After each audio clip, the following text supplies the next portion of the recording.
जिला के प्रभारी भाई सतेंद्र परमार जी, भाई अमरजीत जी, आदरणीय हमारे साथी सहगल साहब, सुखबीर चंदौलिया जी, मंच पर विराजमान हमारी वरिष्ठ नेत्री हमारी छोटी बहन रेनू डावला जी, बहुत ही सम्मानित साथी जिन्होंने आज लंबे समय तक कांग्रेस पार्टी में जिनने लगातार काम किया, परंतु आज पूरे देश के अंदर जिस प्रकार से कांग्रेस का सुपड़ा साफ हो रहा है, कोई उसकी बात सुनने के लिए तैयार नहीं है।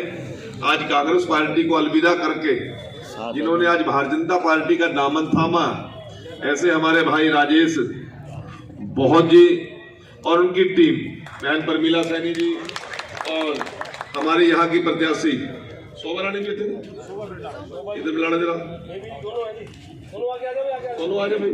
भारत माता के भारतीय जनता पार्टी जिंदाबाद। और बेबी रोहिला जी, आप सभी के साथ पूरा बीजेपी का नेतृत्व, आप भाई राजेश जी का अभिनंदन और स्वागत कर रहा हूं। उनकी टीम को एक विश्वास दिलाने के लिए मैं भी यहां पर उपस्थित हूं कि आपके मान सम्मान में भारतीय जनता पार्टी किसी प्रकार की कोई कोर कसर नहीं छोड़ेगी। आज जितने भी साथी कांग्रेस पार्टी छोड़कर बीजेपी में शामिल हो रहे हैं, ये भारतीय जनता पार्टी नहीं है, भारतीय जनता पार्टी नहीं की बजाय ये भारतीय जनता का परिवार है और परिवार के अंदर सभी को समान रूप से सम्मान मिलता है। और जो बातें आप लोग दिल में संभाल के बैठे हैं कि ये हो जाएगा वो हो जाएगा, इस प्रकार की चिंता करने की आप छोड़ दो। आज आपसे निश्चिंत होकर सो जाओ, आपके रक्षक भी, आपके संरक्षक भी, आपके शुभचिंतक भी भारतीय जनता पार्टी के माननीय मुख्यमंत्री नायब सिंह सैनी और मोहनलाल बड़ौली जी हैं। आपकी चिंता करने के लिए बहुत बड़ा संगठन है।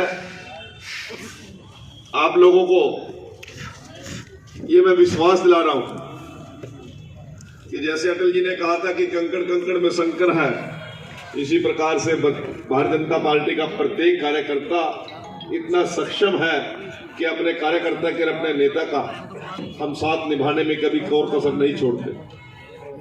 और जिस बात की लड़ाई आप राजेश जी लड़ रहे थे कांग्रेस के अंदर, आपने जितना कांग्रेस को मजबूत किया उतना ही दलित समाज की कांग्रेस ने कमर तोड़ने का काम किया। और आज आपने सही समय पे उसकी कमर तोड़ दी कांग्रेस की, ताकि उसको एहसास हो सके कि इन गरीब लोगों को, मजदूर लोगों को किस प्रकार से प्रताड़ित और परेशान किया जाता है।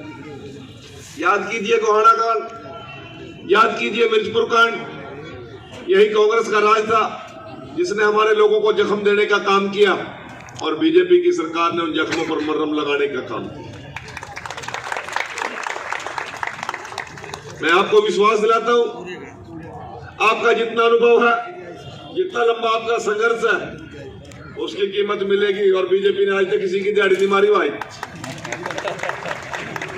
मैं कल सरसा में था, पुलिस ग्रोवर जी जानते हैं, टाका जी जानते हैं, गोयल साहब जानते हैं, 35 साल पुराना कार्यकर्ता शांति स्वरूप, जिसका पैनल में भी 5वें नंबर पे नाम था। और जिससे जब पूछा क्या भाई चुनाव लड़ेगा, कहीं मैं दूंगा एप्लीकेशन दे रहा चुनाव लड़ेगा, मेरे तो जानते को नहीं। जब उसका पैनल में नाम आया और उसको टिकट मिली, तो मैं लगातार प्रभारी के तौर पे सरसा में हूँ। कहने लगे भाई सुनी थी बीजेपी किसी की दिहाड़ी नहीं मार दी, आज कंफर्म भी हो गया किसी की दिहाड़ी नहीं मार। तो साथियों, यहां पर प्रत्येक कार्यकर्ता के हक और हकूक की हम लड़ाई लड़ना जानते हैं और वकालत करना जानते हैं। कुछ देर सवेर तो हो सकती है, परंतु हमारी फर्म में घाटा नहीं होता भाई कभी भी। मैं आप लोगों को विश्वास देके जा रहा हूं, राम अवतार के नेतृत्व में मेयर का चुनाव और हमारे कितने वार्ड, 23 वार्ड, 22 पार्षदों का चुनाव कमल के फूल पर, जो मेरे ख्याल से कुल मिलाकर सीरियल नंबर 2 पे सभी का सिंपल है ना, क्या अलग अलग है? अलग है जी, अलग अलग अवार्ड भाई, अल्फाबेटिकली।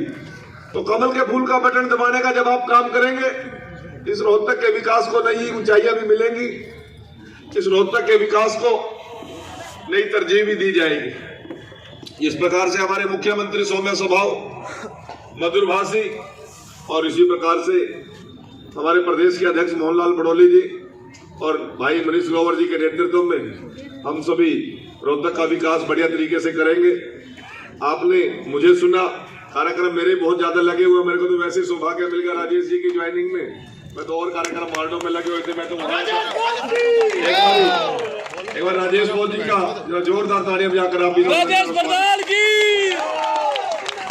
तो हमारे दोनों प्रत्याशी बहन बेबी रानी जी और शोभा रानी जी, इनको भी आप दोनों हाथ खड़े करके एक बार आशीर्वाद देने का काम करें ताकि इनका मनोबल बढ़े। एक बार दोनों हाथ खड़े करो, ऊपर करो हाथ दोनों, कमल का फूल